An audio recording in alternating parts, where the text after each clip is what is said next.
Não ajunteis tesouros na terra, onde a traça e a ferrugem tudo consomem, e onde os ladrões minam e roubam. Mas ajuntai tesouros no céu, onde nem a traça nem a ferrugem consomem, e onde os ladrões não minam e nem roubam. Porque onde estiver o vosso tesouro, aí estará também o vosso coração. Ninguém pode servir a dois senhores, porque ou há de odiar um e amar o outro, ou se dedicará a um e desprezará o outro. Não podeis servir a Deus e a Mamom. Por isso vos digo, não andais cuidadosos quanto à vossa vida, pelo que haveis de comer ou pelo que haveis de beber, nem quanto ao vosso corpo, pelo que haveis de vestir. Não é a vida mais do que o mantimento e o corpo mais do que a vestimenta? Olhai para as aves do céu que não semeiam, nem cegam, nem ajuntam em celeiros, e o vosso Pai Celestial as alimenta. Não tendes vós muito mais valor do que elas? E quanto ao vestuário, por que andais solícitos? Olhai para os lírios do campo, como eles crescem. Não trabalham, nem fiam. E eu vos digo que nem mesmo Salomão, em toda a sua glória, se vestiu como qualquer deles. Pois se Deus assim veste a erva do campo, que hoje existe e amanhã é lançada ao forno, não vos vestirá muito mais a vós, homens de pequena fé? Não andeis, pois, inquietos, dizendo que comeremos, ou que beberemos, ou com que nos vestiremos, porque todas essas coisas os gentios procuram. De certo, vosso Pai Celestial bem sabe que necessitais de todas essas coisas. Mas buscai primeiro o reino de Deus e a sua justiça, e todas essas coisas vos serão acrescentadas. Não vos inquieteis, pois, pelo dia de amanhã, porque o dia de amanhã cuidará de si mesmo. Basta a cada dia o seu mal. Essa é uma das minhas passagens preferidas da Bíblia. É uma passagem que traça um abismo entre Deus e Mamom, o dinheiro, e é algo que expõe os impostores em meio aos verdadeiros cristãos. A mensagem é bem simples. Quem ama a Deus odeia o dinheiro. Quem se dedica a Deus despreza o dinheiro. E quem ama o dinheiro odeia a Deus. E quem dedica o seu tempo ao dinheiro despreza a Deus. Mas os falsos cristãos não gostam de ouvir isso. Mesmo que Jesus diga que Deus proverá tudo aquilo que eles necessitam, o que acontece é que eles não estão satisfeitos só com aquilo que eles necessitam. Eles não querem qualquer comida. Não querem aquela porcaria que Deus dá às aves do céu. Eles querem filé mignon, salmão, massa, comida boa, gostosa. Comida do tipo que se obtém com Mamom e não com Deus. Eles não querem qualquer vestimenta. Não querem aquela porcaria que Deus dá aos lírios do campo. Eles querem bons tecidos, boas costuras, roupas do tipo que se obtém com Mamom e não com Deus. E eles não querem qualquer moradia. Não querem aquela porcaria de árvore que Deus dá aos macacos. Eles querem casas em áreas nobres, espaçosas, bonitas, bem acabadas. O tipo de casa que se obtém com Mamom e não com Deus. E o desejo humano não para por aí. Eles não querem só ter comida, vestimenta e moradia hoje. Eles querem também alguma segurança. Querem semear, cegar, juntar celeiros, guardar para o amanhã, para garantir que terão sempre que for necessário. Eles não querem só a porcaria de uma promessa de Deus. Eles querem ter certeza, querem ter renda passiva, retorno sobre patrimônio investido de no mínimo 15% ao ano. Até se Deus não fizer a parte dele, eles querem ter certeza que não vão passar perrengue mesmo assim. Eles querem o tipo de segurança e conforto que se obtém com Mamom e não com Deus. Ué, mas se é assim, então faz mais sentido servir a Mamom e não a Deus. Faz mais sentido estudar, trabalhar, investir, progredir, se dedicar a construir um bom patrimônio, a juntar tesouros na terra e não nos céus. Hoje em dia, temos até estratégias de diversificação de carteira que impedem que a traça e a ferrugem consumam o nosso tesouro, e temos criptografia para impedir que os ladrões o roubem. E quando eu falo de servir a Mamom, eu não estou falando de desonestidade, não estou falando de passar ninguém para trás, nem de cometer algum crime para se obter dinheiro, mas sim de dedicação.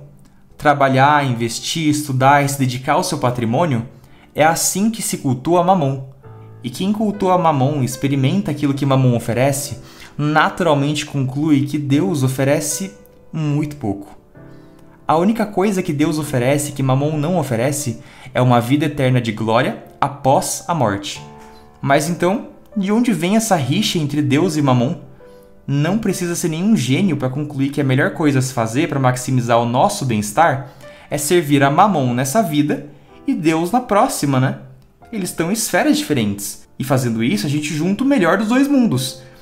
Se a gente lutar por esse dinheiro de forma honesta, justa e ajudando uns aos outros, dá para assumir que a gente já está automaticamente servindo a Deus, não? Não parece que uma coisa interfere na outra, exceto por essa passagem inconveniente da Bíblia dizendo que a gente deve escolher entre um ou outro. Alguém deveria ter tirado isso da Bíblia quando teve a chance, né? Agora já é tarde demais. E Jesus não para por aí. Em verdade vos digo que é difícil entrar um rico no reino dos céus. E outra vez vos digo que é mais fácil passar um camelo pelo fundo de uma agulha do que entrar um rico no reino de Deus. Todo aquele que tiver deixado casas, ou irmãos, ou irmãs, ou pai, ou mãe, ou mulher, ou filhos, ou terras, por amor do meu nome, receberá 100 vezes tanto e herdará a vida eterna. E Paulo também não ajuda em nada, dizendo que o amor ao dinheiro é a raiz de todos os males. São palavras duras. Ninguém quer abandonar a terra, a casa, a família, muito menos seu tão suado dinheirinho para ser cristão. As pessoas não querem fazer essa escolha. Elas querem as duas coisas. A vida eterna com glória nos céus e a vida aqui na terra com glória também. A única coisa que atrapalha o plano perfeito é esse amontoado de palavras chatas. E é nesse momento que as pessoas se lembram que existem brechas na comunicação. Uma mesma frase pode ser lida e interpretada de infinitas formas. E qual a forma correta? Aquela que me causa menos desconforto, é óbvio. Com esse mindset, o problema deixa de ser se adequar à interpretação mais direta da palavra e passa a ser encontrar a interpretação dessa palavra que mais se adequa a mim. Por exemplo, para se livrar daquela passagem controversa do camelo, há quem diga que ela é fruto de um erro de escrita, que algum monge confundiu as palavras gregas kamelos, que é camelo, e kamilos, que é corda. Tem gente que diz que buraco da agulha era o nome de um portão na Palestina que até dava para passar um camelo, mas tinha que passar com um jeitinho, que não era fácil. E outros dizem que o que Jesus realmente quis dizer ali é que se nem o rico que é rico vai entrar, então ninguém vai entrar, nem rico nem pobre.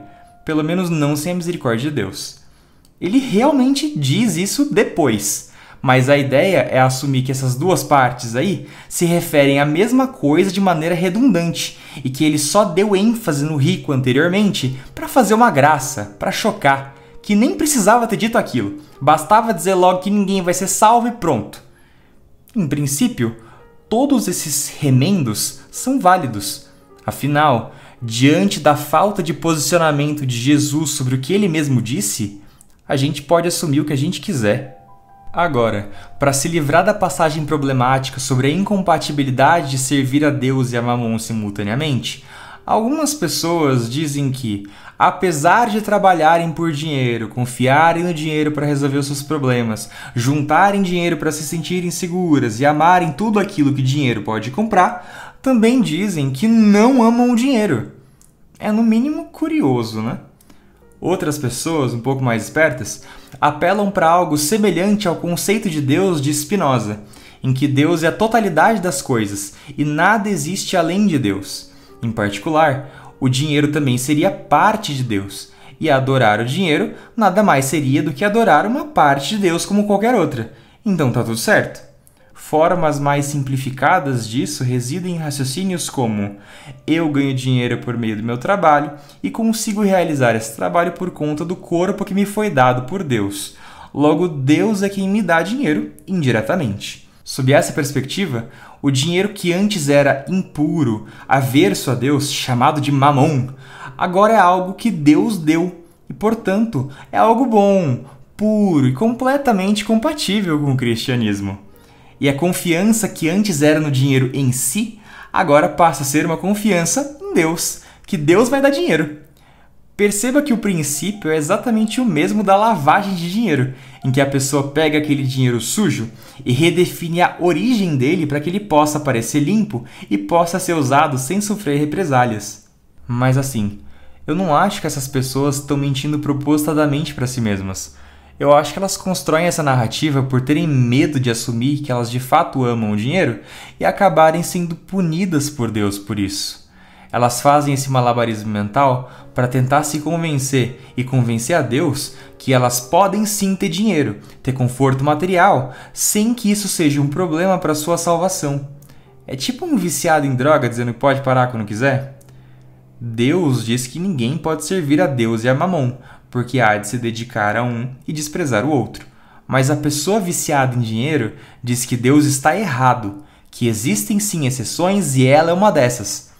Os outros realmente não podem servir a dois senhores, mas ela pode, porque ela sente que consegue e tem muita convicção disso. Isso tudo é medo de olhar com sinceridade para o próprio coração, com medo do que vai encontrar ali. Igual quem não faz exame médico com medo de encontrar doença, sabe? Imagina você num desses exercícios de reflexão, se você olha para si mesmo e admite que você realmente ama e serve o dinheiro.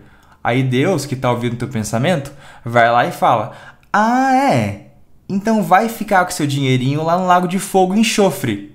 Ou então, se ele se compadece da tua alma, ele diz: "Pelo seu bem, vou retirar todo o seu dinheiro, e a partir de hoje você vai ser pobre, miserável, vai perder tudo, para aprender a desapegar do dinheiro e servir direito. Aí a sua alma será salva." Mas isso é terrível igual, né?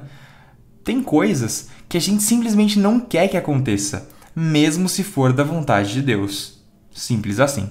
Agora veja que esse conflito interno todo é completamente desnecessário. A resposta para tudo isso é óbvia e a gente já passou por ela antes. Se a gente gosta tanto assim de dinheiro, sirvamos a Mamon e não a Deus. Isso pode soar meio bizarro quando dito assim, porque parece o culto a uma outra divindade, mas não é isso. Servir a Mamon não é fazer altares e cantar hinos e louvores a Mamon, mas sim ser pragmático, confiar no dinheiro para resolver os seus problemas, zelar pelo dinheiro e desejar se aproximar cada vez mais dele. É só o mero apreço e dedicação pelo dinheiro. E para ser claro, quando a gente fala de dinheiro, não se trata do papel moeda ou de uma quantia específica de dinheiro, mas sim no poder de adquirir bens materiais e serviços de outras pessoas em geral. A moeda em si é só um avatar do dinheiro, uma das muitas formas de se manifestar. Mamon é qualquer forma de poder de ação no mundo material, enquanto Deus, por outro lado, seria poder no sentido espiritual. Aí, para provar o meu ponto de que o culto a Mamon faz sentido e que Mamon é um deus tão bom ou até melhor do que Javé, perceba que o dinheiro é 100% bom. Ele só te faz bem. E o único mal que o dinheiro pode te fazer é se afastar de você. Mas enquanto ele estiver com você, em abundância, ele só faz bem. Ele te dá potencial de ação, segurança e liberdade. Não é a mesma coisa com Javé? É claro que existem pessoas más, e pessoas más munidas de liberdade fazem maldade. Mas a culpa aí não é do dinheiro, é das pessoas. O dinheiro é bom. O dinheiro não discrimina ninguém e não faz acepção de pessoas. A mesma liberdade que ele dá para o branco, ele dá para o preto. A mesma segurança que ele dá à mulher, ele dá ao homem. E o mesmo poder que ele dá ao homem bom, ele dá ao homem mau. Mas a maior qualidade do dinheiro é que, ao contrário dos outros deuses, como Jeová, ele é consistente. E a gente consegue testemunhar ele agindo, o que faz com que a nossa confiança nele seja extremamente sólida e bem embasada. Você não precisa de fé para crer no dinheiro, só precisa testemunhar ele agindo. Ele não precisa que ninguém fale por ele, ele fala por si só. Sempre que você tiver fome, você pode esperar que Deus faça a comida se materializar do nada, ou você pode confiar no dinheiro e comprar comida. Eu já vi, você também já viu, pessoas obterem alimento por meio do dinheiro incontáveis vezes, mas eu, pelo menos, nunca vi comida se materializando com o poder de Deus. Alguns podem dizer que, na verdade, é Deus que te dá dinheiro para que você possa comprar o seu alimento, porque Ele é o dono do ouro e da prata. Mas, na prática, qualquer outra fonte de dinheiro que não Deus funcionaria da mesma forma, né? Não importa quem te dá esse dinheiro, o que importa realmente é ter dinheiro.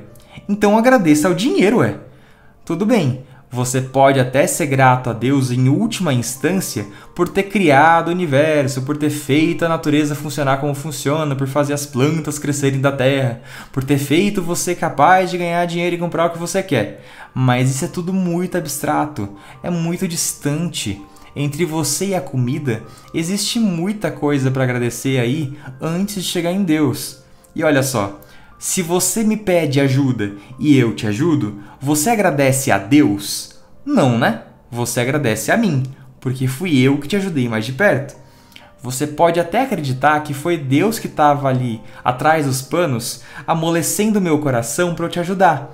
Mas no fim das contas, não importa o motivo pelo qual eu te ajudei. O que importa é que eu te ajudei, né?